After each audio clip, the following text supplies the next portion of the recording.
ყოველთვის ვიძახი, რომ ნიუ-იორკში ყველაზე მეტად გამიმართლა ადგილმდებარეობაში, იმიტომ რომ გავთხოვდი კარგ ადგილას.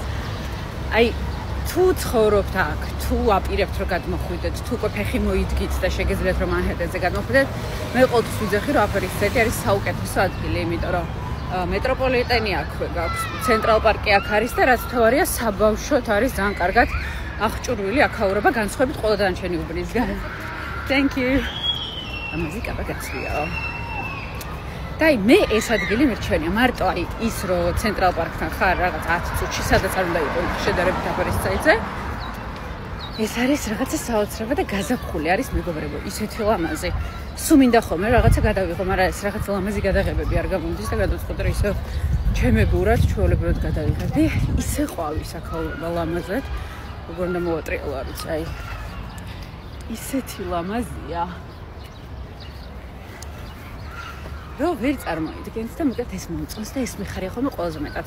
ძალიან ვერ მეკითხება, რომ ეს პატარა ბინა რო გაქვს, რატო ხარ ეს პატარა ბინაში. იმიტომ რომ ამ ადგილზე ვცხოვრობ, იმიტომ რომ ეს არის ჩემი საფუძვე. იმიტომ რომ აი ეს კარგი სკოლებიც არის, კარგი მუზეუმი, აგერ ერთ-ერთი საუკეთესო მსოფლიოში მაქვს ხელმისაწვდომი რაღაც 5 წუთში და ცენტრალური პარკი, რომელიც მინდა რომ დაგათვალიერებინოთ, მაგრამ ნელა დავდივარ მეცა, გავჩერო. ნახეთ.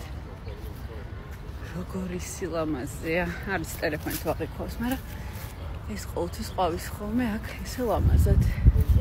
ეს არის ძირითადი წრე, რომელიც თელ ცენტრალ პარკს არტყავს. ძალიან ბევრი აქ ველოსიპედისტების, მე დავარბივარ ხოლმე, ეხა ყოველ დროს ვეღარ დავარბივარ. მაგრამ აუცილებლად აღვადგენ, ეხა ვიტამინები ჩამოვიდეს და მოტივაცია მომეცემა და ერთად დავიწყებთ გახთომას და ვარჯიშს, მაგრამ მომინდა რომ მეჩვენებინა რაღაცებს ვხედავ ხოლმე, რომ ბევრი გიზიარებთ, მეც მინდა რომ გაგიზიაროთ.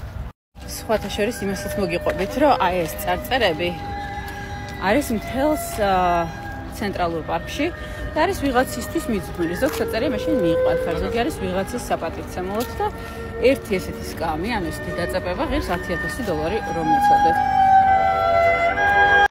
10 წელია ვცხოვრობ ამერიკაში და აი ამ თამაშს ვერაფერი ვერ გავიგე, ან ვინ არ ტყავს, ან სად მიდის. მოვედი ჩემს საყვარელ მოსაჯდომ ადგილას, აქ დილას ყავის დალევა მიყვარს ხოლმე, ცოტა რა გამozapxolდება, ცოტა ქვემოთაც ჩავდივარ.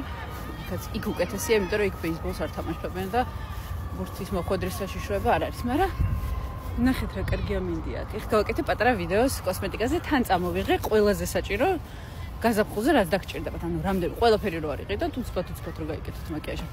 ვისაც გაინტერესებთ ესეთი ტიპის ვიდეოები, დამიწერეთ და უფრო მეც გადავიღებ ხოლმე. პირველია, ამიტომ ძალიან არ გამაკრიტიკოთ. მადლობა.